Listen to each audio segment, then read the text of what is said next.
இனியவை கற்றல் பன்னாட்டு தமிழியல் மின்னிதழ் சார்பாக 9/7/2025 புதன்கிழமை ஆசிரியர் திறன் மேம்பாட்டு பயிற்சி நிகழ்வில் வாசிப்பு வெளியில் சிலப்பதிகாரம் என்னும் பொருண்மையில் இன்றைய நிகழ்வு இனிதே தொடங்குகிறது. பேரிசை மன்னர் பெயர் புறத்து எடுத்த சீரியல் வெண்குடை காம்புநனி கொண்டு கண்ணிடை நவமணி ஒழுக்கி மன்னிய நாவலம் புலம் தகட்டு இடைநிலம் போக்கி காவல் வெண்குடை மன்னவன் கோயில் இந்திர சிறுவன் சயந்தனாக என வந்தனை செய்து வழிபடு தலைக்குள் புண்ணிய நன்னீர் பொன்குடத்து ஏந்தி மன்னிய பின்னர் மாலை அணிந்து நலந்தரும் நாளால் புலம்பூன் கோடை அரசு உவா தடக்கையில் பரசினர் கொண்டு முரசு எழுந்து இயம்ப வள்ளியம் ஆர்ப்ப அரை சொடுபட்ட ஐம்பெரும் குழுவும் தேர்வலம் செய்து கவிதை கொடுப்ப ஊர்வலம் செய்து புகுந்து முன் வைத்து ஆங்கு என தலைக்கோள் செய்தியை பற்றி ஐயன் இளங்கோவடிகள் அவர்கள் மிக அழகாக எடுத்துரைக்கின்றார். ஐயன் இளங்கோவடிகளுடைய பாதம் வணங்கி இந்த நிகழ்வானது தொடங்கவிருக்கிறது என்பதை மகிழ்வோடு தெரிவித்துக் கொள்கின்றேன். முதல் நிகழ்வாக வரவேற்புரை நல்கிட கோயம்புத்தூர் கோபி கலை அறிவியல் கல்லூரியின் தமிழ்துறை தலைவர் மதிப்புமிகு முனைவர் மு. கருப்புசாமி ஐயா அவர்களை சிறப்பு விருந்தினரை அறிமுகப்படுத்தியும் வரவேற்பு நல்கிடவும் அவரை அன்போடு அழைக்கின்றேன். வாருங்கள் ஐயா. அனைவருக்கும் இனிய வணக்கம். இனியவை கற்றல் பன்னாட்டு தமிழியல் மின்னிதழ் குழுவின் சார்பாக நடைபெற்றுக் கொண்டிருக்கூடிய பன்னாட்டு அளவிலான ஆசிரியர் திறன் மேம்பாட்டு பயிற்சியின் 5ஆம் நாளிலே இவ்விணையத்தின் வெளியே இணைந்துள்ள அனைவரையும் வருக வருக என வரவேற்பதிலே பெரும் மகிழ்ச்சி கொள்கிறேன். இத்தகையதொரு ஏற்பாட்டை இனிதாக செய்து கொண்டிருக்கக்கூடிய இனியவை கற்றலின் குழுவினருக்கும் மற்ற அமைப்பினருக்கும் முதற்கண் நன்றி கலந்த வணக்கங்கள். அத்தோடு வாசிப்பு வெளியில் சிலப்பதிகாரம் என்ற பொருண்மையில் நடைபெற்றுக் கொண்டிருக்கிற இவ்வாசித்திறன் மேம்பாட்டு பயிற்சியில் இன்றைய நெறியாளரும் ஆய்வு பொழிவாளருமான சிக்கண்ண அரசு கலைக்கல்லூரியின் முதல்வர் பேராசிரியர் முனைவர் வ. கிருஷ்ணன் ஐயா அவர்களை அறிமுகம் செய்ததிலே பெரும் மகிழ்ச்சி கொள்கிறேன். ஐயா அவர்கள் BA, MA, MPhil, B.Ed, PhD என்ற 5 பட்டங்களை பெற்ற கல்வி தகுதியாளர். 1984 தொடங்கி 2003 வரை கிட்டத்தட்ட 19 ஆண்டுகள் தன்னுடைய கற்றலிலேயே செலவழித்துள்ளார். இளங்கலை தமிழ் இலக்கியத்தை தான் பயின்ற உடுமலைப்பேட்டை அரசு கலை அறிவியல் கல்லூரியிலும் முதுகலை ஆய்வில் நிறையர் பட்டத்தை அருள்மிகு பழனி ஆண்டவர் கலை பண்பாட்டு கல்லூரியிலும் கல்வியியல் பட்டத்தை மதுரை காமராசர் பல்கலைக்கழகத்திலும் முனைவர் பட்டத்தை பாரதியார் பல்கலைக்கழகத்திலும் நிறைவு செய்துள்ளார்.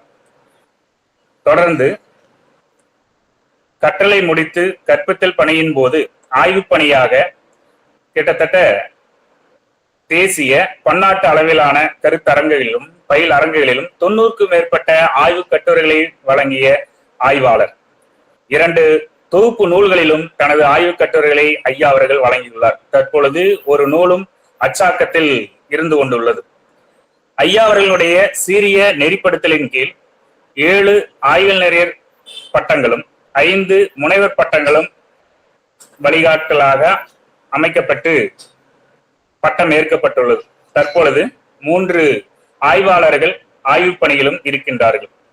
ஐயா அவர்களுடைய கற்பித்தல் பயிற்சியில் அறிஞர் அண்ணா கலை அறிவியல் கல்லூரியில் 1996 முதல் 98 வரையிலும் உடுமலைப்பேட்டை அரசு கலை அறிவியல் கல்லூரியில் 22 ஆண்டுகள் பணி அனுபவம் கொண்டவர். அதைத் தொடர்ந்து நாகர்கோவில் அரசு கலை அறிவியல் கல்லூரியிலும் தற்பொழுது நிறைவாக திருப்பூர் சிக்கண்ணா அரசு கலை அறிவியல் கல்லூரியிலும் பணியாற்றி வருகிறார். இது மட்டுமன்றி தமிழ்நாடு மாநில கல்வியியல் ஆராய்ச்சி மற்றும் பயிற்சி கழகத்தின் உறுப்பினராகவும் 2017-18 ஆண்டுகளில் பணியாற்றியுள்ளார். அதைத் தொடர்ந்து பல்வேறு தன்னாட்சி கலை அறிவியல் கல்லூரிகளில் பாடத்திட்ட குழு உறுப்பினராகவும் தனது பங்கினை செய்துள்ளார். இதனைத் தொடர்ந்து பாரதியார் பல்கலைக்கழகத்தின் இளநிலை, முதுநிலை, ஆய்வில் நிறையப்பட்ட பாடத்திட்ட குழுவிலும் உறுப்பினராக இருந்து தமது சீரிய கருத்துக்களை வழங்கியுள்ளார். உடுமலைப்பேட்டை அரசு கலைக்கல்லூரியின் முன்னாள் மாணாக்கர் சங்கத்தின் ஆலோசனை குழுவின் தலைவராக இருந்து வரும் ஐயா அவர்கள் தற்போது சிக்கண்ணா அரசு கலைக்கல்லூரியின் முதல்வராகவும் பணியாற்றி வருகிறார். இத்தகைய சிறப்பு மிகுந்த ஆய்வாளர் முதல்வருமான பெருமதிப்பிற்குரிய பேராசிரியர் முனைவர் வ. கிருஷ்ணன் ஐயா அவர்கள் இன்று மங்கள வாழ்த்து பாடலும் காப்பிய அறிமுகமும் என்ற பொறுமையிலே சிறப்பு கருத்துக்களையும் ஆய்வுரையும் வழங்க உள்ளார். ஐயா அவர்களை நல்லுரை வழங்க வருமாறு அன்போடு கேட்டுக்கொள்கிறோம். நன்றி. சிறப்பாக அறிமுகம் செய்திருக்கக்கூடிய கருப்புசாமி அவர்களுக்கு என்னுடைய நன்றியை தெரிவித்துக் கொள்கின்றேன். பன்னாட்டு ஆசிரியர் திறன் மேம்பாட்டுக்கான ஒரு பயிற்சியிலே நானும் பேச வேண்டும், பங்களிப்பு செய்ய வேண்டும் என்று என்னை இந்த அரங்கிலே கருத்தரங்கிலே அழைத்து பெருமைப்படுத்தி இருக்கக்கூடிய ஜெயக்குமார் மற்றும் லெனின் அவர்களுக்கும் என்னுடைய நன்றியை தெரிவித்துக் கொள்கின்றேன். சிலப்பதிகாரம் படிக்க படிக்க நெஞ்சையெல்லும் சிலப்பதிகாரம் என்று சொல்லக்கூடிய வார்த்தை முழுக்க முழுக்க உண்மையானதுதான். இலக்கிய ஆர்வத்தோடு இருக்கக்கூடியவர்கள் ஒரு ஆர்வத்துடன் படிக்கின்ற பொழுது ஒவ்வொரு முறையும் வித்தியாசமான புதிய கோணத்திலே அது நமக்கு புதிய புதிய செய்திகளை எல்லாம் தருவதாகவே இருக்கும். அதுதான் இலக்கியத்தினுடைய ஒரு வெற்றி. எந்த ஒரு இலக்கியமுமே கணக்கை போல இதுதான் இவ்வளவுதான் என்று சொல்ல இயலாது.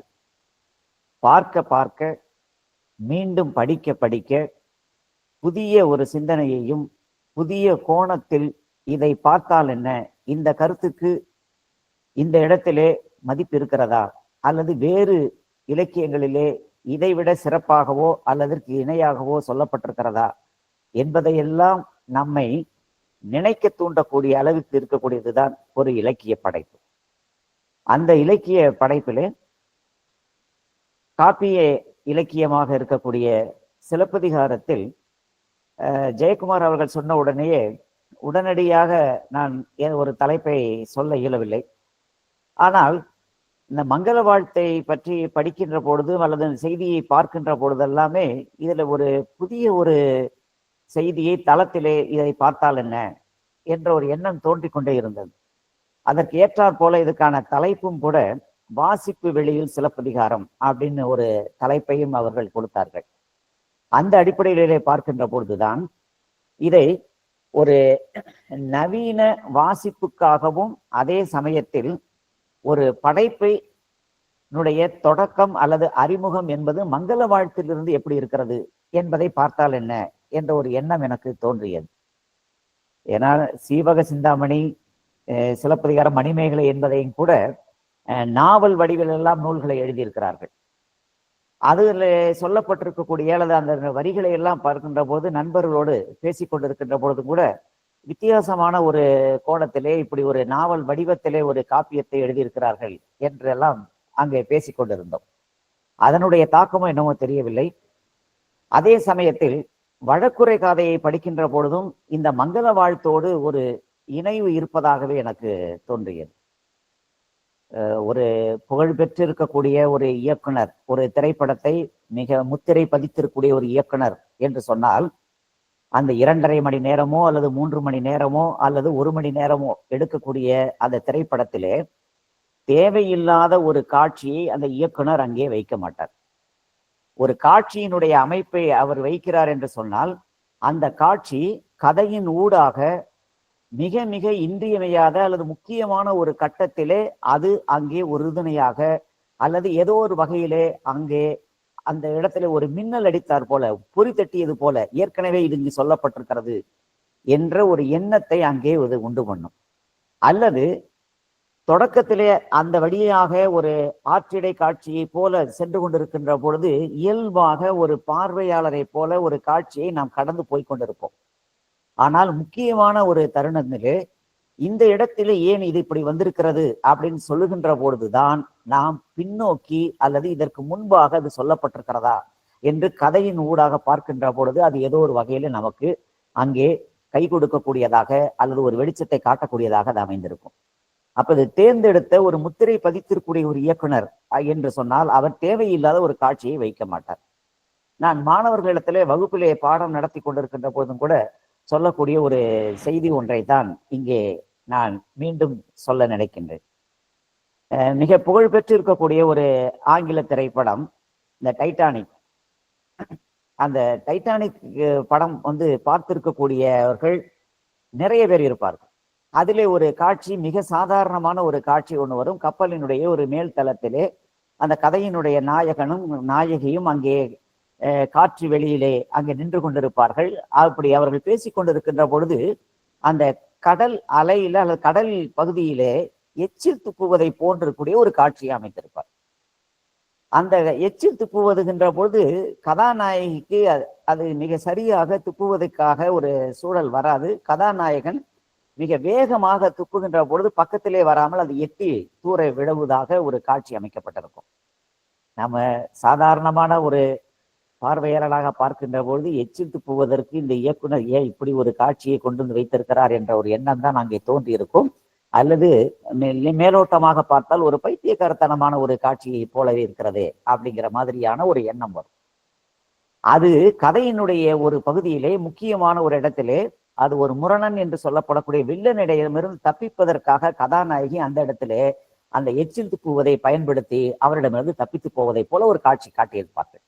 அப்பொழுது தொடக்கத்தில் இருக்கக்கூடிய ஒரு சாதாரணமான ஒரு காட்சி அந்த கதையினுடைய மிக மிக முக்கியமான ஒரு இடத்திலே வருகிறது.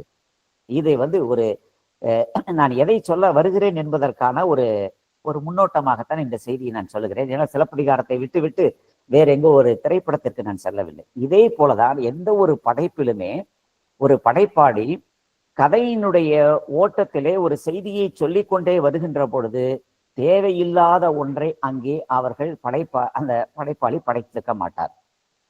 மங்கள வாழ்த்து பாடல் அப்படின்னு சொல்லப்படக்கூடிய அந்த பகுதி, மங்கள வாழ்த்து என்பது எது? காப்பியத்தினுடைய இலக்கணம் பார்க்கின்றோம். வாழ்த்து, வணக்கம், வருபொருள் என்பதெல்லாம் இருக்கணும். காப்பியத்துக்குரிய இலக்கணத்தை பிற்காலத்துல தண்டி அலங்காரம் சொல்லுகிறது. எனவே அந்த வாழ்த்தாக இது மங்கள வாழ்த்து அமைந்திருக்கிறது என்று காப்பிய இலக்கணத்தோடு பொருத்தி பார்க்கக்கூடிய ஒரு சூழலில் சொல்லுவோம். எனவே காப்பிய இலக்கணத்திற்காகத்தான் அது எழுதப்பட்டிருக்கிறது இளங்கோவடிகளால் என்று ஒரு எண்ணத்தை நாம் கொண்டிருப்போம். ஆனால் அது மட்டுமல்ல. அந்த மங்கள வாழ்த்திலே வாழ்த்தி சொல்லுகின்ற பொழுது முதலிலே திங்களை போற்றுகிறார், அதற்கடுத்தது ஞாயிறை போற்றுகிறார், மாமழையை போற்றுகிறார், பூம்புகாரை போற்றுகிறார். திங்களை போற்றுகின்ற பொழுது இரண்டாவது அடியிலேயே வருகிறது, கொங்கலர்தார் சென்னி குளிர் வெண்குடை போன்று. அந்த சோழ அரசனுடைய வெண்கொற்ற குடை, அவன் எப்படிப்பட்டவனாக இருக்கின்றான்? சோழ அரசன் மக்களை காக்கக்கூடிய மிகச்சிறந்த ஒரு நல் அரசனாக அவன் இருக்கின்றான். அவன் இந்த உலகத்திற்கு எப்படி ஒரு கருணையினுடைய வடிவமாக அந்த புகார் நகரத்திலே சோழ குடிமக்களை எல்லாம் பாதுகாக்கிறானோ அதை போல இந்த திங்களை நாம் போற்றுகிறோம், போற்ற வேண்டும் அப்படின்பதை போலதான் அது தொடங்குகிறது. அதற்கு அடுத்ததாக ஞாயிறு போற்றுதும் என்று சொல்லுகின்ற பொழுது காவிரி நாடன் திகிரி போல், அந்த காவிரி நாடனுடைய திகிரி என்பது அரசனுடைய ஒரு ஆணை சக்கரம். ஒரு அரசன் எப்படி இருக்க வேண்டும் என்பதை சொல்வதற்காக தான் இரண்டாவதாக இந்த இதை சொல்லுகிறார். அவனுடைய ஆணை சக்கரம் எப்படி இருக்க வேண்டும்? குடிமக்களை வருத்தாத வகையிலே அவனுடைய ஆட்சி இருக்கணும், வளையாத செங்கோலை உடையவனாக இருக்க வேண்டும். அப்படிப்பட்டிருக்கக்கூடியவன். மூன்றாவதாக இருக்கக்கூடியதிலே மாமழை போற்றுதும். அந்த மாமழை போற்றுதும் என்று சொல்லுகின்ற பொழுது கூட அவன் அலிபோல். யாருடைய அலிபோல்? சோழ அரசன். அந்த சோழ அரசனுடைய அலியை போல இந்த மக்களுக்கு அவன் மேல் நின்று தான் சுரத்தலால் எப்படி அரசன் செய்து கொண்டிருக்கிறானோ அதே போல மழை இந்த உலகத்து மக்களுக்கு அது வாழ்த்துகிறது, அது நன்மை பயக்கிறது என்பதை சொல்வதனால் அந்த மழையை போற்றுவோம். அதற்கடுத்ததாக பூம்புகார் போற்றுதும். அந்த பூம்புகார் போற்றுதும் என்று சொல்லுகின்ற பொழுது உலகிற்கு அவன் குலத்தோடு ஓங்கி பறந்து விடுகலான். அவர் எப்படிப்பட்டதாக இருக்கிறான்? குடிமக்களுக்கு மிகச்சிறந்த ஒரு அரசனாக இருக்கிறான். இப்ப இது ஒரு அரசன் எப்படி இருக்க வேண்டும் என்பதற்கான ஒரு இலக்கணம். இப்ப நாம வழக்குரை காதைக்கு போறோம். வழக்குரை காதையில கண்ணகியினுடைய முதல் சொல்லே அவர் சொல்லுகின்ற பொழுது அரசனை பார்த்து வருகின்ற பொழுது தேராமன்னா என்று சொல்லுகிறார். இந்த தேராமன்னாங்கிற அந்த சொல்லுல 1000 பொருள் இருக்கிறது. நாம் திரும்ப திரும்ப பல்வேறு கருத்துக்களை அந்த தேராமன்னா என்ற ஒரு சொற்றொடரிலே நாம் வைத்து பார்க்க முடியும். ஒரு அரசன் எப்படிப்பட்ட ஒரு அரசனாக இருக்கிறான்? அதற்கு அடுத்ததாகவும் அவன் சொல்லுகின்ற பொழுதே அந்த சோழ அரசனுடைய பெருமையை சொல்லுகிறார். மனுநீதி சோழன் இருந்திருக்கிறான். அந்த மனுநீதி சோழனுடைய பெருமை, சிபி சக்கரவர்த்தியினுடைய பெருமை, இவற்றையெல்லாம் சொல்லுகின்ற பொழுது அந்த இடத்திலே பாண்டிய மன்னனே, நீ அரசனுக்குரிய இலக்கணத்தோடு நீ இருக்கவில்லை. அரசனுடைய மக்களை, குடிமக்களை வருத்தாமல் எப்படி அவன் ஆட்சி செய்திருக்கிறானோ சோழ அரசன், அவனை போல நீ ஆட்சி செய்யவில்லை. எனவே அதனாலதான் அந்த தேராமன்னா மறுபடியும் வருகிறது. அதை சொல்ல எல்லா இடத்தோடு நாம் பொருத்தி பார்க்கலாம். அந்த தேராமன்னா என்பது மங்கள வாழ்த்துல ஒரு அரசனுடைய பெருமையை சொல்லுகின்ற போது நாம மேலோட்டமாக பார்த்தால் இயற்கையை தானே இளங்கோவடிகள் வணங்கி இருக்கிறார், இயற்கையை போற்றி இருக்கிறார். அந்த இயற்கையை போற்றுவதோடு அங்கே அரசனுடைய சிறப்பும் சொல்லப்பட்டிருக்கிறது. அதற்கு அடுத்ததாக வருகின்ற பொழுது அவருடைய புகார் நகரத்தினுடைய ஒரு சிறப்பை சொல்லுகின்ற பொழுது எப்படிப்பட்டதாக ஒரு சிறப்பை சொல்லுகிறார்? பொதியிலாயினும் இமயமாயினும் 17 அறியா பழங்குடி கழிய. அந்த 17 அறியா இந்த ஊரிலே இருக்கக்கூடிய மக்கள் எந்த வகையிலும் புகார் நகரத்தை, சோழ நாட்டை விட்டு வெளியிலே செல்லாதவர்கள்.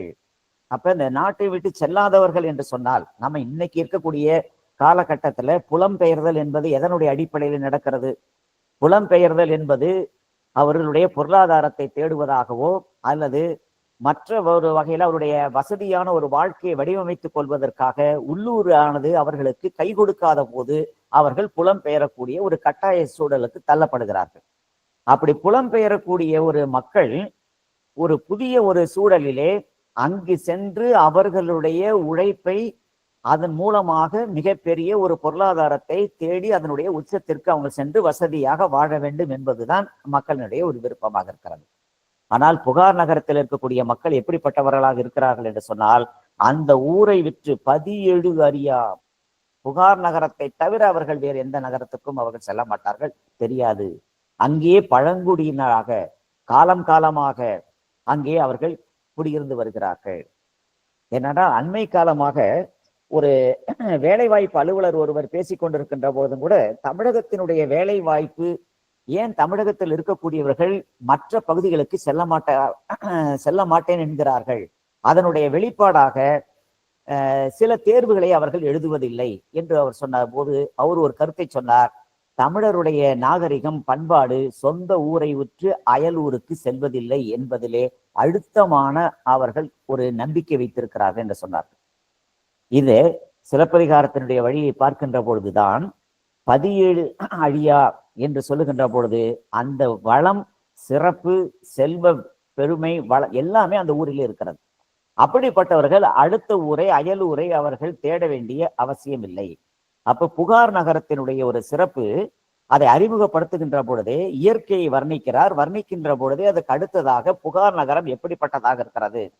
இப்ப அந்த அரசனிடத்துல கண்ணகி சொல்லுகின்ற பொழுது, என்னுடைய புகார் நகரம் சாதாரண ஊர் அல்ல, நாங்கள் இங்கே பஞ்சம் பிழைப்பதற்காக வந்தவர்கள் மட்டுமல்ல, அதையும் உள்ளு கிடக்கு. அவர்கள் வந்திருக்கிறார்கள், சிலம்பை மாற்றி அங்கே இருவதற்காக தான் இங்கே வந்திருக்கிறோம் என்று சொன்னாலும் கூட அதனுடைய உள்கிடக்கையாக என்ன இருக்கிறது, உள்ளே ஒளிந்திருக்கக்கூடியது. இப்படிப்பட்ட ஒரு ஊரிலே வந்திருக்கிறேன், ஏன் அதை கண்ணகி சொல்லுகிறாள். அதற்கு அடுத்தது அங்கே அரசன், பாண்டிய அரசன் கேட்கின்ற பொழுதே அவன் என்ன, கல்வனை கோரல் கடுங்கோல் என்று அவன் சொல்லுகிறான், கேட்கிறான். அப்ப இப்படிப்பட்ட ஒரு வளமான பகுதியிலே வந்திருக்கக்கூடிய நாட்டிலே எல்லாருக்கும் எல்லாம் கிடைத்து கொண்டிருக்கக்கூடிய ஒரு சூழலிலே, கம்பராமாயணத்திலே சொல்வார்கள் அல்லவா, வன்மை இல்லை ஓர் வறுமையின்மையான்னு, அதை போல எல்லா வளமும் கிடைத்து கொண்டிருக்கக்கூடிய அந்த புகார் நகரத்திலே இங்கே கோவலனும் அப்படிப்பட்டவனாக இருக்கிறான். அவன் கல்வனாக இருக்க வேண்டிய ஒரு அவசியம் இல்லை. அப்ப அது மறைமுகமாக அங்கே சொல்லுவதை போலத்தான் இந்த காட்சி அங்கே சொல்லப்பட்டிருக்கிறது. புகார் நகரத்தினுடைய மக்கள் எப்படிப்பட்டவர்களாக, செல்வ வளம் பெற்றவர்களாக இருக்கக்கூடியவர்கள். அப்படிப்பட்டிருக்கக்கூடியதுல அந்த ஊர் அது மட்டுமல்ல, அந்த ஊரிலே யாரெல்லாம் இருந்திருக்கிறார்கள்? ஒடுக்கம் கூறார் உயர்ந்தோர் இன்மையின் முடித்த கேள்வி முழுது உணர்ந்தோரே. சங்க இலக்கிய பாடலிலே ஒன்று பிசிராந்தையானுடைய ஒரு பாடல் இருக்கு, யாண்டு பலவாகி. அதுல நரை திரை மூப்பு என்பதெல்லாம் வராமல் இருப்பதற்கு என்ன காரணம் என்று சொல்லி கேட்கின்ற பொழுது பிசிராந்தையார் சொல்லுகிறார், யாண்டு பலவாக நரையில ஆகுதல் யாங்காகியர் என வினவிதிராயின் மாண்ட என் மனைவியோடு மக்களும் நிரம்பினர். யான் கண்டனைய என் இளையரும் வேந்தனும் அல்லவை செய்யான். பாருங்க, அரசன் எப்படிப்பட்டவனாக இருக்கிறான்? அல்லவை செய்யான். அல்லவை செய்யானாக இருக்கின்ற பொழுது அதுக்கு அடுத்ததாக அடங்கிய கொள்கை சான்றோர் பலர் யான் வாழும் ஊரே. அல்லவை செய்யாத அரசன் இருக்கிறான், மிகப்பெரிய உயர்ந்தோர்கள் அங்கு இருக்கிறார்கள். அந்த உயர்ந்தோர் தான் உயர்ந்தோர் உண்மையின் இந்த புகார் நகரத்தில் இருக்கக்கூடிய காரணத்தினால் இந்த ஊரிலே எல்லோரும் சிறந்தவர்களாக இருக்கிறார்கள். அந்த ஊரிலே வந்திருக்கக்கூடிய ஒரு கோவலன் கல்வனாக இருக்க முடியுமா? அப்ப இங்க தொடக்கத்திலே சொல்லப்படக்கூடியது ஒன்று, ஒரு படைப்பிலே ஒரு காப்பியத்தின் ஒரு கதையினுடைய தொடக்கம் அல்லது சிறுகதையாக இருக்கட்டும், நாவலாக இருக்கட்டும், ஒரு காட்சியினுடைய தொடக்கம் கதையினுடைய ஒரு மற்ற பகுதிகளை எல்லாம் ஒரு ஆர்வத்தோடு வாசிப்பதற்கும், அது மட்டும் அல்லாமல் ஏதேனும் ஒரு வகையில் அதனுடைய தொடர்ச்சி இன்னொரு இடத்துல அதற்கான ஒரு விளக்கத்தை தருவதாகவும் கூட அமைந்திருக்கலாம். எனவே இந்த இடத்துல அந்த விளக்கம் தருவதை போலதான் நான் பார்க்கிறேன். அப்படிப்பட்ட நிலையில்தான் உயர்ந்த அல்லவை செய்யாத ஒரு அரசன். ஆனா பாண்டிய மன்னன் எப்படி இருக்கிறான்? அல்லவை செய்திருக்கிறான். அவன் அல்லவை செய்ததனாலதான் கோவலன் கொலையுண்ணப்பட்டிருக்கிறான். அவனை கல்வனாக அவன் கருதி இருக்கிறான். அவன் தவறாக தண்டனை அளித்திருக்கிறான். அப்ப ஒரு அரசனுக்குரிய ஒரு இலக்கணத்தோடு அங்க பாண்டிய மன்னன் இல்லை என்று அங்கே கண்ணகி சொல்வதற்கு முன்பாகவே இங்கு இளங்கோவடிகள் இந்த நகரம் எப்படிப்பட்டது, சோழ அரசன் எப்படிப்பட்டவனாக இருக்கிறான், இந்த ஊர் எப்படிப்பட்டதாக இருக்கிறது, இந்த இயற்கையை நான் வணங்குகின்ற போது வாழ்த்துகின்ற பொழுது எதனால் அதை வாழ்த்தப்படுகிறது என்ற ஒரு செய்தியை அங்கே சொல்லிவிட்டு, இப்படிப்பட்ட மிக சிறப்பாக இருக்கக்கூடிய அந்த நகரத்திலே அதன் பிறகுதான் கண்ணகி, கோவலன் இவர்களுடைய செல்வ செழிப்பை சொல்லுகிறார். அவர் எப்படிப்பட்டவனாக இருக்கிறான் என்பதெல்லாம் நம்ம பார்க்கிறோம். மாநாயகனுடைய குல கொம்பராக வந்திருக்கிறான். ஈகைவான் கொடி அண்ணால் மாகவான் நிகர் வன்கை மாநாயகன். வாரி வாரி வழங்கக்கூடிய அல்லது வாணிபத்திலே மிக சிறந்து விளங்கக்கூடியதாக இருக்கக்கூடிய அந்த குடும்பத்திலே பிறந்தவளாக இருக்கக்கூடியவள் கண்ணகி. அதே மாதிரி அவள் எப்படிப்பட்டவளாக இருக்கிறாள்? போதிலா திருவினால் புகழுடை வடிவென்றும், திருமகளை ஒத்திருக்கக்கூடிய ஒரு வடிவு. தீதிலா வடமீனின் திறம் இவள் திறம் என்றும், மாதரால் தொழுதேத்த வயங்கிய பெரும் குணத்து காதலால் பெயர் மண்ணும் கண்ணகி. இதேதான் அங்கேயும் சொல்லுகிறார், என்னுடைய பெயர் கண்ணகி. அப்ப இந்த ஒரு செய்தியையும், யாரு அரசனாக இருக்கக்கூடியவன் எல்லாம் தெரிந்தவனாக இருக்கணும். சோழ நாட்டிலிருந்து வந்திருக்கிறார். யாரையோ நீ மடக்கொடியோன்னு கேட்ட உடனேயே அதற்கு முன்பாகவே சோழ நாடு இப்பொழுது சிறப்பாக இருக்கானா ஒரு அரசனாக இருக்கக்கூடியவன் பக்கத்து நாட்டுகளை பற்றி இருக்கக்கூடிய செய்திகளையும் அவன் தெரிந்திருக்க வேண்டும். அவன் தெரியாததனுடைய காரணமாகத்தான் கண்ணகியை யாருன்னு கேட்கிறான். அப்பதான் அவ கண்ணகி அந்த நாட்டை பற்றி, சோழ நாட்டை பற்றி, சோழ அரசனை பற்றி, அவருடைய குடும்பத்தை பற்றியும் சொல்ல வேண்டிய ஒரு சூழல் வருகிறது. அந்த சூழல் பெருமையை அங்கே அவள் சொல்லவில்லை, கோவலனுடைய மனைவியின் மட்டும் சொல்லிவிடுகிறாள். ஆனால் இங்கே மங்கள வாழ்த்திலே தொடக்கத்திலே காப்பியத்தினுடைய கதையினுடைய அறிமுகமாக தொடக்கத்திலே இளங்கோவடிகள் இப்படி சொல்லியிருக்கிறார். இவள் எப்படிப்பட்டவளாக இருக்கிறாள்? திருமகளுடைய வடிவத்தை ஒத்தவள், கற்பிற்கரசியாக இருக்கக்கூடியவள் என்றெல்லாம் சொல்லி அவளுடைய பெயர் கண்ணகி என்று அங்கே அறிமுகப்படுத்துகிறார். அதற்கு அடுத்ததாக கோவலனை சொல்லுகின்ற பொழுதும் கூட, பெருநிலம் முழுதாலும் பெருமகன் தலை வைத்த ஒரு தனி குடிகளோடு உயர்ந்தோங்கு செல்வத்தான்.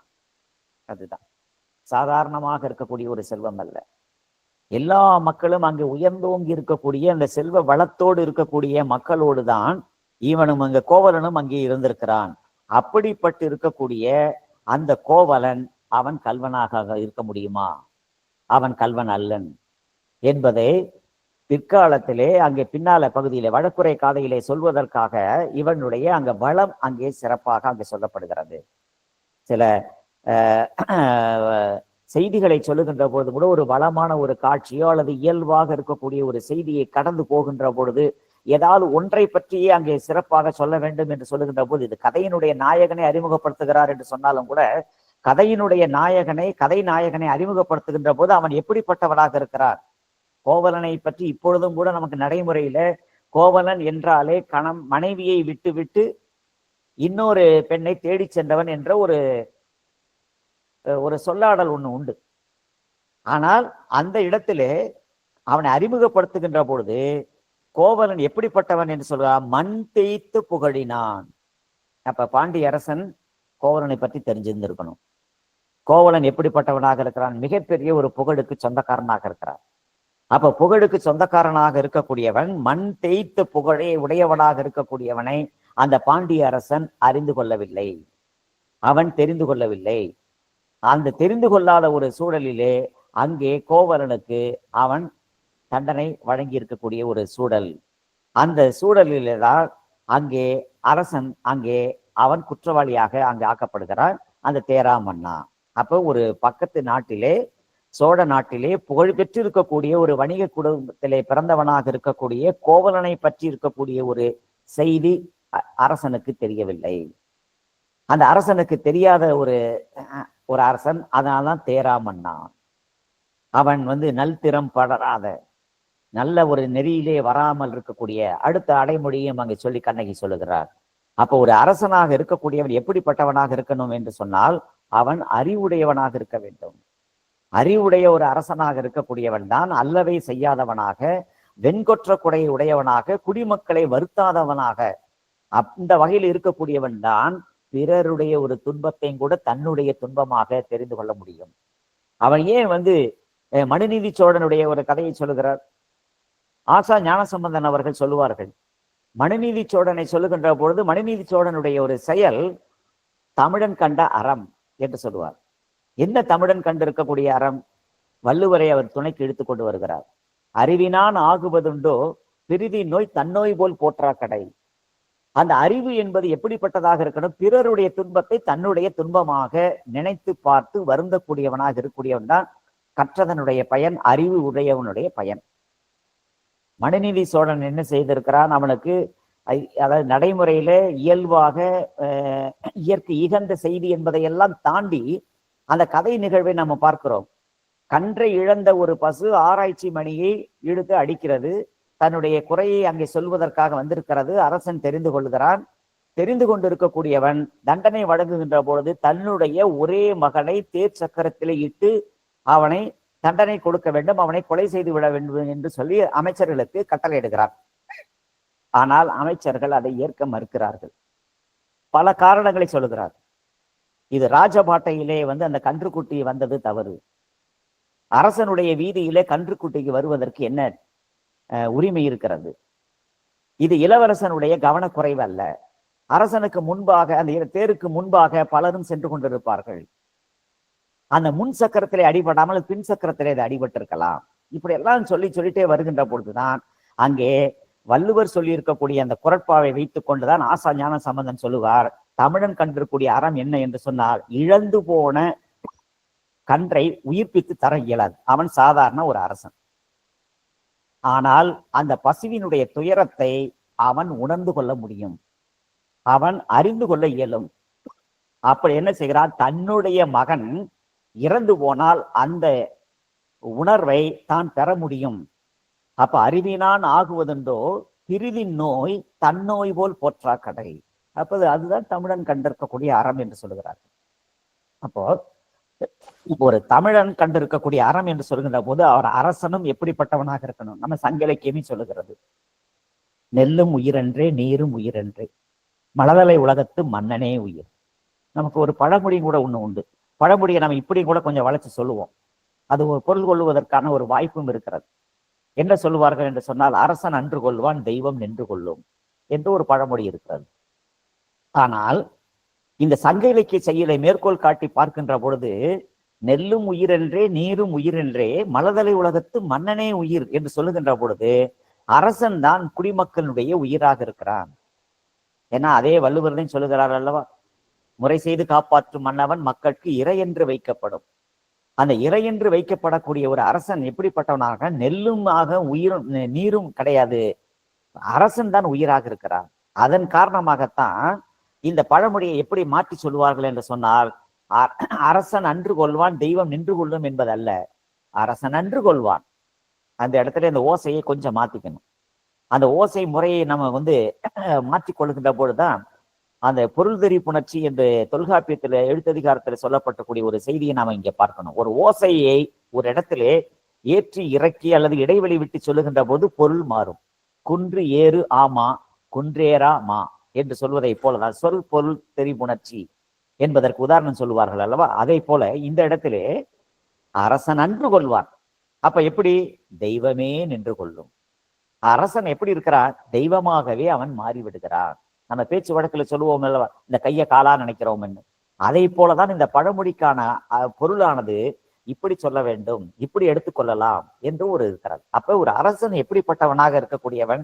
அவன் அந்த அரசனுடைய நிலைப்பாடு, அரசனுடைய கடமை இங்கு சொல்லப்பட்டிருக்கிறது. தொடக்கத்திலே வருகின்ற பொழுதே சோழ அரசனை பற்றி சொல்லுகின்ற பொழுதே சோழ நாட்டிலிருந்து வந்திருக்கக்கூடியவர்களும் உயர்ந்த நெறியிலே இருக்கக்கூடியவர்கள், ஒரு உயர்ந்த ஒரு ஒழுக்கத்திலே அவர்கள் வாழ்க்கையை வாழ்ந்து கொண்டிருக்கக்கூடியவர்கள், இப்படிப்பட்டிருக்கக்கூடியவர்கள், அது செல்வ செழிப்பில் இருக்கக்கூடியவன். எனவே அந்த வகையில வந்திருக்கக்கூடியவர்கள், அந்த ஊரில் இருக்கக்கூடிய மக்களும் அந்த ஊரை விட்டு வெளியில் எங்கும் செல்லவில்லை.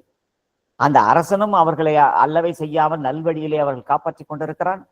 அவன் வெண்கொற்ற குடையை கொண்டு ஆட்சி செய்யக்கூடிய ஒரு அரசனாக இருக்கக்கூடிய சோழ அரசன் குடிமக்களுக்கு மிகச்சிறந்த ஒரு, அதனாலதான் இயற்கையாக இருக்கக்கூடிய ஞாயிறையும் மழையையும் அங்கு அதை போல் இருக்கக்கூடிய ஒரு செய்தியோடு ஒப்பிட்டு சொல்லி அந்த நகரத்தினுடைய ஒரு சிறப்பையும் சொல்லி கிட்டத்தட்ட ஒரு 40 அடிகள் அந்த இயற்கை வாழ்த்திலிருந்து கோவலன் கண்ணகி இருக்கக்கூடிய பெருமைகளை எல்லாம் அங்கே சொல்லி முடிக்கின்ற பொழுது இந்த தொடக்கம், இந்த அறிமுகம் என்பது இப்படித்தான் இருக்கிறது.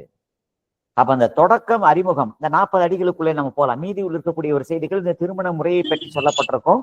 அதுல நாம் அந்த மங்கள வாழ்த்தை நாம் எதற்காக எடுத்துக்கிறோம் என்று சொன்னால், நாடக காப்பியம் என்று சிலப்பதிகாரத்தை சொல்லுகின்ற பொழுது இதுல ஒரு நாடக முரண் இருக்கிறது, அத டிராமாட்டிக் ஐரணி என்பதை அந்த இறுதி பகுதியிலே வாழ்த்துகின்ற பொழுது இருக்கக்கூடிய சொற்களை, சொல்லாடல்களை சொல்வார்கள். காதலர் பிரியாமல், கவவுக்கை நெகிழாமல் என்று சொல்லி தீதருக என்று சொல்லப்படக்கூடியதை அப்பதை சொல்லுகின்ற பொழுதே ஐரணியாக, முரணாக இருக்கின்ற பொழுது இவர்கள் காதலர் பிரிய போகிறார்கள், கவவுக்கு நெகிழ போகிறது, அங்கே தீது வரப்போகிறது, தீது அருக என்றது இல்லாமல். அதனால தான் வாழ்த்து சொல்லுகின்ற பொழுதும் கூட நாம் பெரிய முன்னோர்கள் எல்லாம் என்ன சொல்லுவார்கள்னா, நல்ல சொற்களை கொண்டு வாழ்த்த வேண்டும், மங்களமான வாழ்த்துக்களை, மங்கள சொற்களை வைத்துக் கொண்டுதான் நீங்கள் வாழ்த்த வேண்டும், அமங்கலமான சொற்களை சொல்லக்கூடாது. அந்த அமங்கலமான சொற்களை சொல்லுகின்ற பொழுது அது எதை போல இருக்குன்னா, மேலோட்டமாக பார்த்தாலும் ஒரு முரணாக இருக்கிறது. யாரையும் ஒருவரை வாழ்த்துகின்ற போது நீ மிக மோசமாக போகாமல் நல்ல முறையிலே வாழ்க அப்படி வாழ்த்துனா அது நல்ல ஒரு வாழ்த்தாக இருக்காது, நன்றாக இருக்கு. வாழ்க வளமுடன் என்று சொல்வதை போல அவர்கள் வாழ்த்தக்கூடியது நல்ல சொற்களை கொண்டு அங்கு வாழ்த்த வேண்டும். ஆனால் இந்த நாடகத்திலே ஏதோ ஒன்று நடக்க போகிறது என்பதை நாடக முரணாக முன்னாலே குறிப்பிடுவது என்பது இதுவும் ஒரு படைப்பாளியினுடைய ஒரு உத்தி, கதையினுடைய உத்தி முறைகளிலே சொல்லப்பட்டிருக்கும். அந்த வகையை போல இதற்காக நம்ம நாடக முரணுக்காக அந்த இறுதி பகுதியே மங்கள வாழ்த்து பகுதியிலே சொல்லப்பட்டிருக்கிறது என்பதை எடுத்துக்கொள்வோம். ஆனால் அது மட்டுமல்ல, அது மட்டுமே நாடக முரணாகவில்லை. இந்த இயற்கையை போற்றுகின்ற பொழுதே இவள் செல்லக்கூடிய இந்த நாட்டிலிருந்து அங்கே அடுத்தது மதுரை நகரத்தை சொல்லி நோக்கி போகிறாள் என்று சொன்னார். அங்கே பாண்டிய அரசன் இந்த சோழ அரசனை போல இல்லை. அந்த பாண்டிய நாடு இவர்களை போல அங்கு இருக்கக்கூடிய ஒரு சூழலில் இல்லை. எனவே அவர்களுக்கு அங்கு தீங்கு நடக்கப் போகிறது என்பதையும் கூட உணர்த்துவதற்காகத்தான் இந்த சொல்லாளர்களை இவர் பயன்படுத்தி இருக்கிறார். இந்த கதை 40 அடிகள்ல இந்த அறிமுகம் என்பது அப்படித்தான் வந்திருக்கிறது. அப்ப நம்ம வழக்குரை கதையோட நம்ம அங்கே பொருத்தி பார்த்தால், தேராம் மன்னான்னு தொடங்கி ஆரம்பிச்சதிலிருந்து அரசன் எப்படிப்பட்டவனாக இருக்கணும் அப்படிங்கிறத சொல்லுகின்ற பொழுது அவனுடைய அவன் எதுவுமே தெரியாதவனாக இருக்கிறான். அந்த மண் தைத்த புகழை உடையவனாக இருக்கக்கூடிய கோவலனை பத்தி தெரியல, 17 அறியா பழங்குடிய மக்கள் வாழ்ந்திருக்கக்கூடிய அந்த ஊரை பத்தி தெரியல, செல்வ வளம் கொழித்து இருக்கக்கூடிய அந்த கண்ணகி என்ன சாதாரணமான ஒரு பெண் அல்ல. ஏன்னா அவருடைய தோற்றம் அங்கு பார்த்தால் அது அச்சத்தை அங்கு ஏற்படுத்துவதை போல இருக்கிறது. வாயில் காப்பாளனுக்கும் அங்கு ஒரு அச்சம் இருக்கிறது. அது இன்னது என்று சொல்ல முடியாமல் அவன் கதிகலங்கி போய்தான் அரசனிடத்திலே அங்கே போய் சொல்லுகிறார், முறையிட்டு சொல்லுகிறார். அப்ப இந்த சூழலை வைத்து பார்க்கின்ற பொழுது இந்த 40 அடிகளில் சொல்லப்பட்டிருக்கக்கூடிய இந்த செய்திகள் எல்லாமே காப்பியத்தினுடைய ஒரு அறிமுகமாக அந்த செய்தி கதையினுடைய போக்கிலே பின்னால சொல்லப்படக்கூடிய இந்த நிகழ்வுகளுக்கெல்லாம் இது இங்கே ஒரு வகையிலே மிக சரியாக இந்த வகையில இது மாறி எப்படி நாடக முரண் எப்படி மாற்றி சொல்லுகிறதோ அதை போல இதை அறியாதவனாக அந்த அரசன் அங்கு இருந்திருக்கிறான் என்பதை சொல்லுவதற்காகத்தான் இந்த மங்கள வாழ்த்து என்று சொல்லப்படக்கூடிய தொடக்க பகுதி அமைந்திருக்கிறது. அப்ப வாழ்த்து வணக்கம் என்பதுல தொடங்கக்கூடியதாக இருந்து காப்பியத்தினுடைய ஒரு அறிமுகமாக இருக்கக்கூடிய ஒரு பகுதி மிக சாதாரணமாக ஒரு கதையை சொல்லுகின்ற போது கூட ஒரு ஊர்ல ஒரு ராஜகுமாரி என்று கதையை நம்ம சொல்ல தொடங்குகிறோம் பாருங்க. அந்த மாதிரியான ஒரு கதையை சொல்லுகின்ற போது கூட அதுல இருக்கக்கூடிய ஒரு சொல் அல்லது ஒரு வசனம் அல்லது ஒரு சொல்லாடல் அது கதையினுடைய மற்ற பகுதிகளுக்கு மிக முக்கியமான அல்லது அதை தவிர்க்க முடியாத ஒன்றாக அது மாறி போகிறது என்பதைத்தான் அங்கே நம்ம பார்க்க வேண்டும். அப்படி பார்க்கின்ற பொழுதுதான் இவருடைய குலப்பெருமையை சொல்லுகின்ற பொழுது அது தற்பெருமையாக கூட அது பார்ப்பதில்லை. இவர் எப்படிப்பட்டிருக்கக்கூடிய குலத்திலே மாநாயகனுடைய குலக்கொம்பர் அப்படின்னு சொல்லுகிறார். மாகவான் நிகர் வன்கை. இவர் இவர் அப்படி வருகின்ற போது இந்த சிலம்பு என்பதில் சொல்லுகின்ற போதும் கூட இரண்டாம் நாள் அரங்கிலே வாணி அம்மா நல்ல சொன்னாங்க. அந்த இணையறி சிலம்பு என்பது எப்படி எல்லாம் இருக்கிறது, எப்படிப்பட்டதாக இருக்கிறது அப்படிங்கிற மாதிரி. அது எப்படி அந்த உள்ளுக்குள்ள இருக்கக்கூடிய அந்த அரி என்பது என்ன அப்படின்னு. அது மாதிரி தான் இங்கே இவர் சாதாரணமாக இருக்கக்கூடிய ஒரு ஏன்னா இயல்பு தானே, இயல்பாக இருக்கக்கூடியவர்கள் ஒரு மனிதனை பார்த்த உடனே இவர்கள் பொருளுக்கு ஆசைப்பட்டு இவர்கள் இந்த பொருளை இந்த நகையை அவர்கள் திருடி இருக்கலாம் என்ற ஒரு பொது புத்தியில் சார்ந்திருக்கக்கூடிய ஒரு எண்ணம் ஒண்ணு வரும். ஆனால் அந்த எண்ணம் வரக்கூடாது என்பதற்காகத்தான் இவள் எப்படிப்பட்டவளாக இருந்திருக்கிறாள். இது குடிமக்கள் காப்பியம் என்று சிலப்பதிகாரத்தை போற்றுவதற்கு முன்பாக இவர் செல்வச் செழிப்பாக இருக்கக்கூடிய குடும்பத்திலே பிறந்திருக்கிறாள் என்பதை சொல்வதற்காகத்தான் வான்நிகர் வன்கை மாநாயகனுடைய குலக்கொம்பர் என்று அவன் சொல்லுகிறான். மிக மிகப்பெரிய ஒரு செல்வ வளத்திலே அவள் புரண்டு இருக்கிறார். நம்ம சங்க இலக்கியத்தில் இருக்கக்கூடிய ஒரு பாடல் தான் இங்கே நினைவுக்கு வரும். இல்லத்தினுடைய ஒரு செவிலித்தாய் தன்னுடைய மகள் திருமணம் ஆன பிறகு அவள் குடும்பம் நடத்தக்கூடிய ஒரு பாங்கினை பார்ப்பதற்காக போகின்ற பொழுது அந்த தேன் கலந்து இருக்கக்கூடிய தங்க பாத்திரத்திலே பிரசம் கலந்த அந்த உணவை உண்டுகின்ற பொழுது அவள் அங்குமிங்குமாக ஓடி அந்த உணவை உண்ண மறுத்து அங்கே விளையாட்டு காட்டியிருக்கக்கூடிய அந்த சிறுமியாக இருந்தவள் இப்பொழுது அங்கே ஒரு பொழுது மறுத்து உண்ணக்கூடிய ஒரு நிலையிலே கூட இருக்கிறாள் என்று சொல்லக்கூடிய ஒரு நிகழ்வு அங்க இருக்கிறது. அந்த காட்சி சொல்லுகின்ற பொழுதுதான் அவள் எப்படி தன்னை மாற்றிக்கொள்ளுகிறாள்னு. இங்கும் கண்ணகி மாற்றிக்கொள்ளுகிறாள். செல்வ செழிப்பாக இருக்கக்கூடிய குடும்பத்திலே வந்தவள், ஆனா கோவலன் எல்லாவற்றையும் இழந்து போகிறான். பிழைப்புக்காக மதுரை நகரத்தை போகின்ற பொழுது இருக்கக்கூடிய ஒரு வாழ்க்கை இருக்கு பாருங்க, அங்கே ஒரு வறிய ஒரு சூழல். ஆனால் அவளை மற்றவர்கள் இவளுடைய தோற்றத்தை பார்த்து இவள் இப்படிப்பட்ட, ஏன்னா கல்வனை கோரல் கடுங்கோல் அன்று அந்த ஒரு சொல்லு சாதாரணமாக ஒரு ஆசனிடமிருந்து அல்லது ஒரு மனிதனிடமிருந்து வந்திருப்பதற்கான ஒரு வாய்ப்பு இல்லை. ஏன்னா புற தோற்றத்தை கூட பார்த்து கூட அந்த அரசன் சொல்லி இருக்க முடியும். ஏன்னா கண்ணகியினுடைய அந்த தோற்றத்தை பார்த்து, அதனால தான் இப்படி ஒரு காட்சி அங்க வரப்போகிறது என்பதை இங்கே கடந்து செல்வதற்கு முன்பாக இங்கே அறிமுகப்படுத்துகின்ற பொழுதும் எப்படிப்பட்ட ஒரு செல்வ செழிப்பான ஒரு குடும்பத்திலே அவள் பிறந்திருக்கிறாள். திருமகளினுடைய ஒரு வடிவத்தை ஒத்தவளாக இருக்கின்றாள்.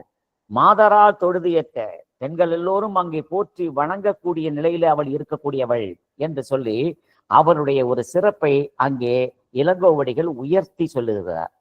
மிக உயர்வாக சொல்லப்பட்டிருக்கக்கூடிய அந்த கண்ணகி குறித்து இருக்கக்கூடிய ஒரு அறிமுகம் காப்பியத்தினுடைய தொடக்கத்தினுடைய அறிமுகமாக மட்டும் இல்லை, வழக்குரை காதையோடு நாம் இணைத்து அங்கே பார்க்கலாம். இவள் எப்படிப்பட்டவளாக இருந்திருக்கிறாள், இவள் யாருக்காக அங்கே வாதாட வந்திருக்கிறாள், எந்த நாட்டிலே அவள் பிறந்தவளாக இருந்திருக்கிறாள், அந்த நாட்டினுடைய அருமை பெருமை என்ன, இந்த அருமை பெருமையை எல்லாம் தெரியாதவனாக இருக்கக்கூடிய ஒரு அரசன் அவன் நீதி நெறியை தவறி இருக்கிறான்.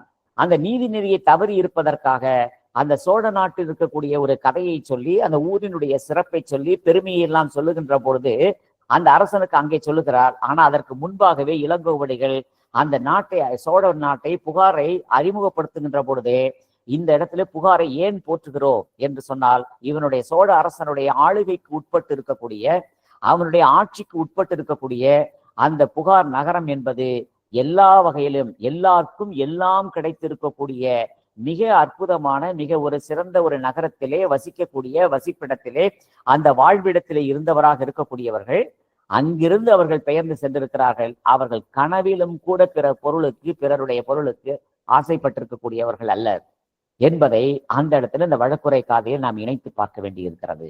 அப்ப காப்பி மங்கள வாழ்த்து பாடல் என்பது வெறும் ஒரு சடங்காக ஒரு வாழ்த்தை சொல்ல வேண்டும், காப்பியத்தினுடைய இலக்கணத்தை சொல்ல வேண்டும் என்று இளங்கோவடிகள் அங்க சொன்னதாக தெரியவில்லை. பின்னால வரக்கூடிய ஒரு கதை நிகழ்வுக்கான ஒரு முன்னோட்டமாக, ஒரு குறிப்பாகத்தான் இங்கே அவர் சொல்லப்பட்டிருக்கக்கூடிய ஞாயிறை போற்றதும், மழையை போற்றியதும், திங்களை போற்றி இருக்கக்கூடியதும், புகார் நகரத்தை போற்றி சொல்லுகின்ற பொழுதும் சோழ அரசனோடு தொடர்பு படுத்தி சொல்லியிருக்கிறார்.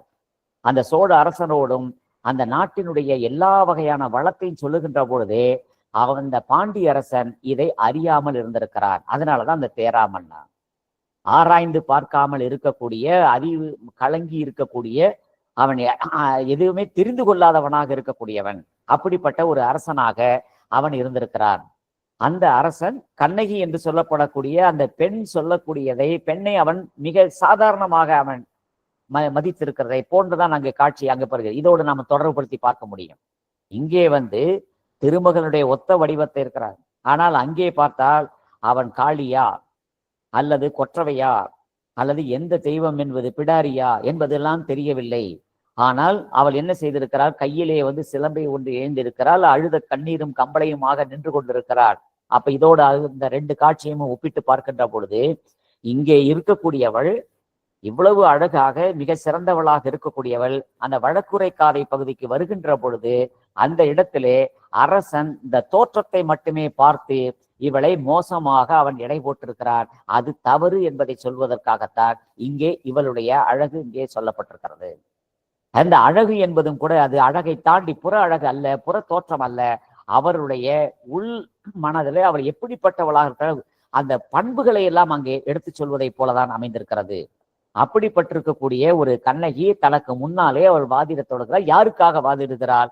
மண் தேய்த்த புகழை உடையவனாக இருக்கக்கூடிய தன்னுடைய கணவன் கோவலனுக்காக அவன் வாதிடுவதற்காக அங்கே வந்திருக்கிறாள். அப்படி மண் தேய்த்த புகழை உடையவனாக இருக்கக்கூடியவன் மதிமுக மடவாதம் பண் தேய்த்த மொழியினராயத்து பாராட்டி கண்டு ஏத்தும் செவ்வேள். முருக கடவுளுக்கு இணையாக அதை போன்று இருக்கக்கூடிய ஒரு ஆற்றலை பெற்றவனாக இருக்கக்கூடியவன். அவனும் மிக சாதாரணமானவன் அல்ல. அந்த ரெண்டு இடத்துல சொல்லுகின்ற பொழுதும் நான் யாருக்காக வாதாடுவதற்காக வந்திருக்கிறோம் என்ற ஒரு செய்தியோடு மட்டுமல்லாமல் தான் எப்படிப்பட்டவள் என்பதை சொல்ல வைத்திருக்கிறதுக்கு இந்த காட்சியினுடைய ஒரு அமைப்பு. இப்ப இந்த இடத்துல மங்கள வாழ்த்தையும் வழக்குரை காதையையும் ஒரு திரைப்பட காட்சியை போல கொண்டு போய் நாம் பார்த்தோம் என்று சொன்னால் நாம் மனக்கண் முன் இங்கு எப்படிப்பட்டிருக்கூடிய அறிமுகம், அந்த அறிமுகம் அங்கே எப்படி உதவி இருக்கிறது. இதுதான் அந்த இளங்கோவடிகள் என்ற அந்த படைப்பாளி பெற்றிருக்கக்கூடிய அல்லது வாசகனுக்கு தந்திருக்கக்கூடிய ஒரு அருமையான ஒரு விருந்தாக நான் அதை பார்க்கிறேன். அப்ப இந்த வகையிலே பார்க்கின்ற பொழுதுதான் இது சாதாரண அறிமுகமாக மட்டுமே அல்ல. அந்த சாதாரண அறிமுகம் என்பது காப்பியத்தினுடைய ஒரு கதையினுடைய தொடக்கம் என்பது அந்த தொடக்க நிகழ்வுகளே இன்னொரு இடத்திலே மிக மிக முக்கியமாக ஒரு முத்தாய்ப்பான ஒரு செய்தியை சொல்லுவதற்கு அல்லது நிறுவுவதற்கு அது சரியாக அமைந்திருக்கிறது. அந்த வகையில இந்த 40 அடிகள்ல இருக்கக்கூடிய அந்த செய்தியை அந்த மங்கள வாழ்த்து பாடலினுடைய தொடக்க பகுதி, காப்பியத்தினுடைய தொடக்கம், அந்த அறிமுகம் என்பது கதையினுடைய இன்னொரு பகுதியிலே அது ஒரு தேவையற்ற ஒரு காட்சியை சொல்லாமல் மிக இன்றியமையாத ஒரு செய்தியை சொல்லுவதற்கு அல்லது ஒரு வாதத்தை வைத்து அவருடைய பண்பு நலன்களை எல்லாம் மிக அப்படியே அப்பட்டமாக எடுத்துரைப்பதற்கு அங்கே உதவியாக இருக்கிறது என்ற அளவிலே தான் இதை நான் பார்க்கிறேன். அந்த வகையில் தான் இந்த மங்கள வாழ்த்து பாடலுடைய ஒரு 40 அடிகளை இருக்கக்கூடிய ஒரு செய்தியையும் அந்த காப்பிய தொடக்கம் அந்த வழக்குரை காதைக்கு பயன்பட்டிருக்கக்கூடிய ஒரு நிலையோடு பார்க்கின்ற பொழுது இது ஒரு புதிய கோணத்திலே அல்லது இப்படியும் நாம் ஒன்றை பார்க்கலாமா என்ற ஒரு எண்ணத்தையும் அது தந்திருக்கிறது. இதை மிக நீண்ட நாட்களாக படிக்கும்போது இப்படி பார்த்தால் என்ன என்பதை நான் யோசித்துக் கொண்டு நண்பர்களிடத்திலே பேசிக் கொண்டிருந்தேன். இப்பொழுது பல அறிஞர் பெருமக்கள் இடத்திலே அவர்கள் எல்லாம் கூடியிருக்கக்கூடிய இந்த ஒரு அவையிலே அதை குறித்து நான் விவாதிப்பதற்கு அல்லது பேசுவதற்கு ஒரு வாய்ப்பை உருவாக்கி கொடுத்திருக்கக்கூடிய மகேந்திரா கல்லூரியினுடைய பேராசிரியர் ஜெயக்குமார் அவர்களுக்கும் இந்த இனியவை கற்றலினுடைய அந்த அமைப்பினுடைய பொறுப்பாளர் லெனின் அவர்களுக்கும் என்னுடைய மனமார்ந்த நன்றியினையும் தெரிவித்துக் கொள்கிறேன். நன்றி, வணக்கம். ஐயா வணக்கங்க ஐயா. வணக்கம். கேள்விகள் வினாக்கள் ஏதேனும் இருப்பின் ஐயா அவர்கள் பேசியதிலிருந்து தங்களுடைய வினாக்களை தொடுக்கலாம். ஐயா வணக்கம். வணக்கம் வணக்கம். நான் முனைவர் கா வாசுதேவன், தமிழ்துறை தலைவர், தந்தை பெரியார் அரசு கலை மற்றும் அறிவியல் கல்லூரி, திருச்சி. வணக்கம். வணக்கம். ஆற்றலுக்கான நடையா மிக சிறப்பா இருந்தது. ஒரு புதிய பார்வை, மங்கள வாழ்த்து பாடலை வழக்குரை கதையோடு இணைத்து பார்த்த உங்களுடைய பார்வை புதிய ஒரு களத்தை, ஆய்வு களத்தை உருவாக்கி தந்திருக்கிறது. எனக்கு ஒரு சிறிய ஐயப்பாடுயா. இப்ப பாண்டிய மன்னன் சோழ மன்னனை பற்றி தெரிந்திருக்கலாம், சேர மன்னனுடைய தனித்தன்மையை பற்றி தெரிந்திருக்கலாம், அவனுடைய ஆற்றலை பற்றி தெரிந்திருக்கலாம். புகழ் வாழ்கின்ற ஒவ்வொருவரையும் பற்றி ஒரு மன்னனால் அறிந்திருக்க முடியுமா? சாத்தியமா? ஏன்னா நீங்க சொல்லும் போது கோவலனை பற்றி அவன் தெரிந்திருக்கவில்லை, கண்ணகியை பற்றி அவன் தெரிந்திருக்கவில்லை அப்படிங்கிறீங்க. இப்ப உதாரணமா இப்ப தமிழக முதலமைச்சர் என்னை பற்றி தனியாக தெரிந்திருக்க வாய்ப்பு இருக்கிறதா? ஒட்டுமொத்தமாக தமிழ் மக்களை மட்டும் முழுவதுமாக மக்களினுடைய மனநிலையை அறிந்திருக்க வாய்ப்பு இருக்கிறது.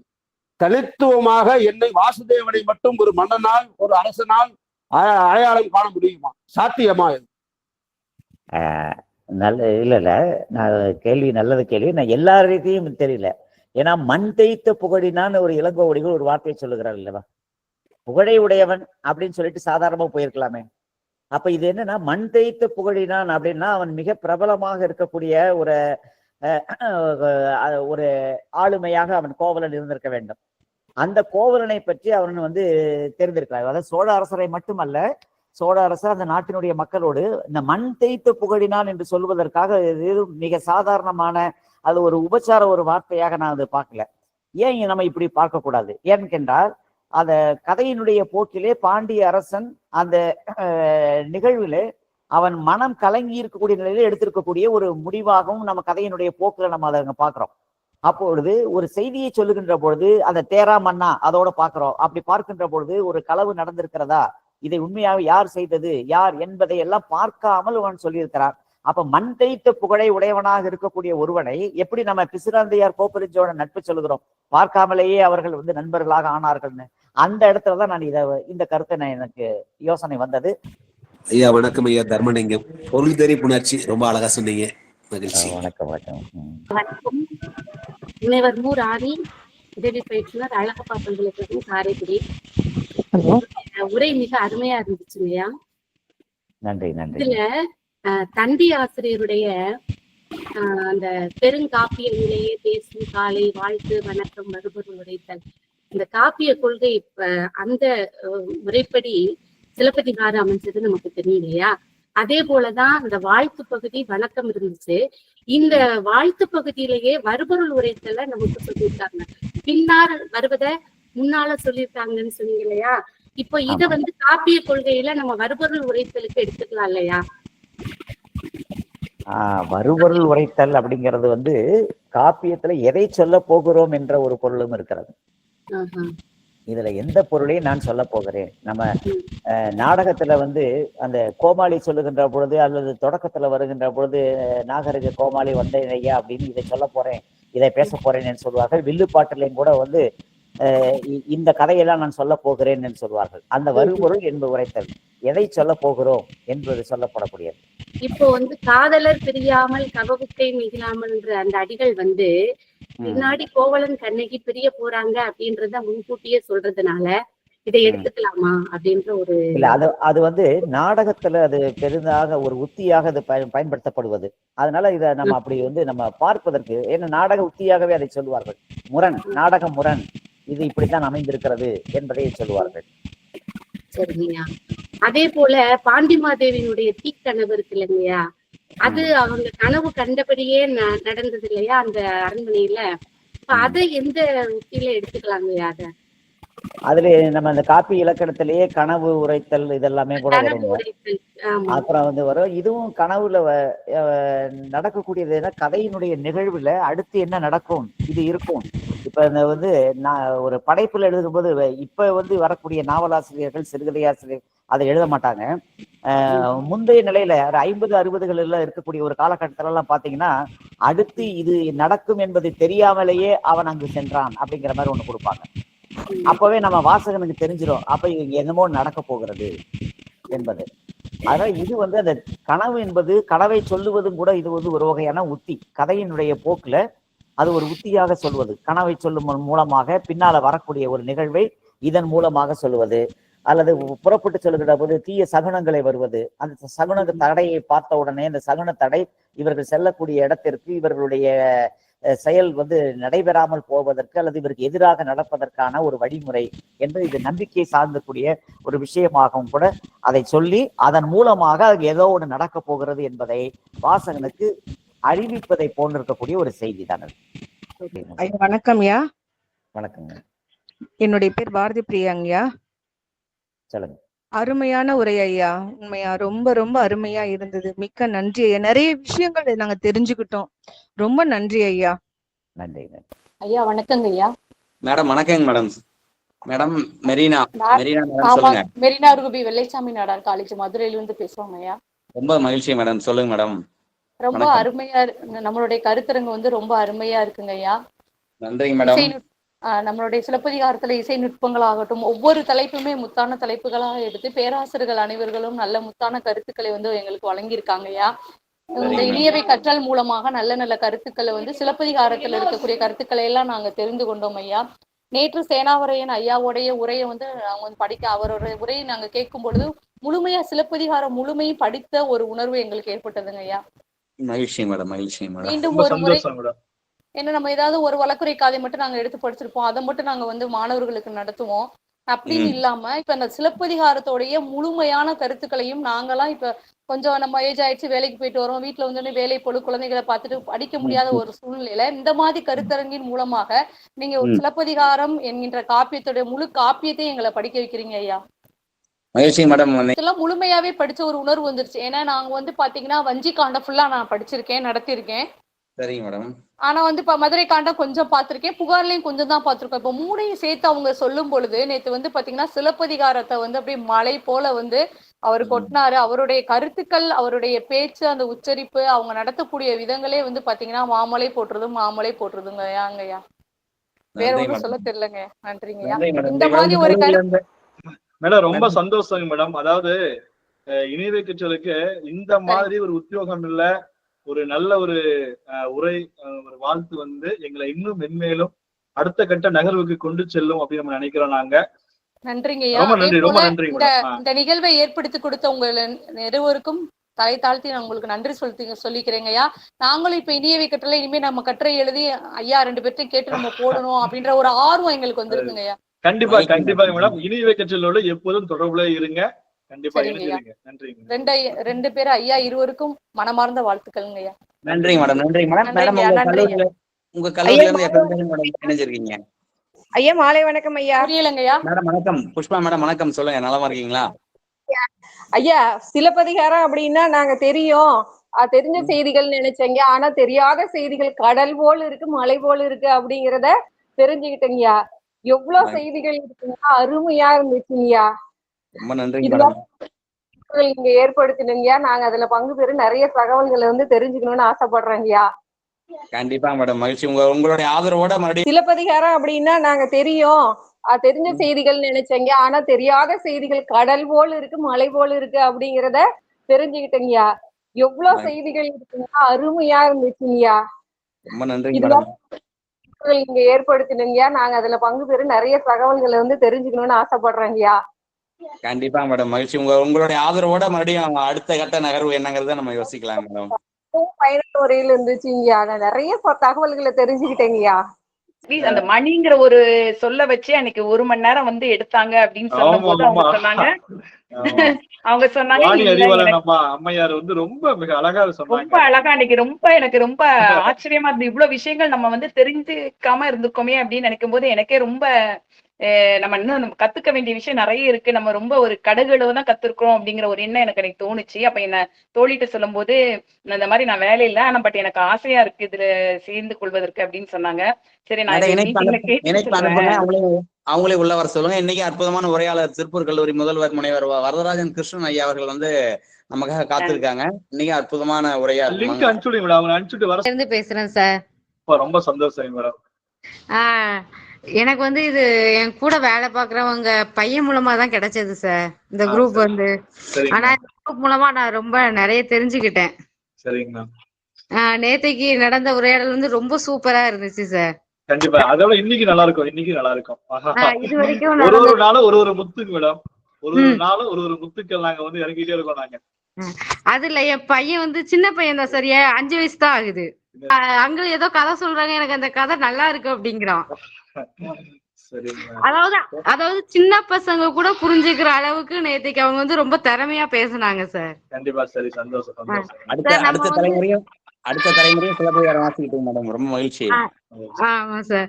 அதே மாதிரி நம்ம வந்து சிலப்பதிகாரம் மட்டும் இல்லாம எல்லா காப்பிய இலக்கியங்களும் எல்லா பக்தி இலக்கியங்களுமே கொண்டு வரணுங்கிறது என்னோட ஆசை சார். சார் வணக்கம் சார். மேடம் வணக்கம். என்னோட பேர் வளர்மதி, ஈரோட்ல இருந்து பேசுறேங்க சார். சொல்லுங்க மேடம். எந்த கல்லூரிங்க மேடம்? ஈரோடு வேளாளர் மகளிர் கல்லூரிங்க சார். சொல்லுங்க மேடம். சொல்லுங்க மேடம். வணக்கம். எல்லா நாளுமே நிகழ்ச்சி ரொம்ப சிறப்பா எல்லாத்துக்குமே பயனுள்ளதா போகுதுங்க சார். ரொம்ப சந்தோஷம் மேடம். ரொம்ப சந்தோஷம் மேடம். இப்ப பேசின கட்டுரையாளர்கள் எல்லாத்துக்கும் வாங்கி நீங்க இணையத்துல கட்டுரையா பதிவேற்றினாலும் எல்லாத்துக்கும் பயன்படும்.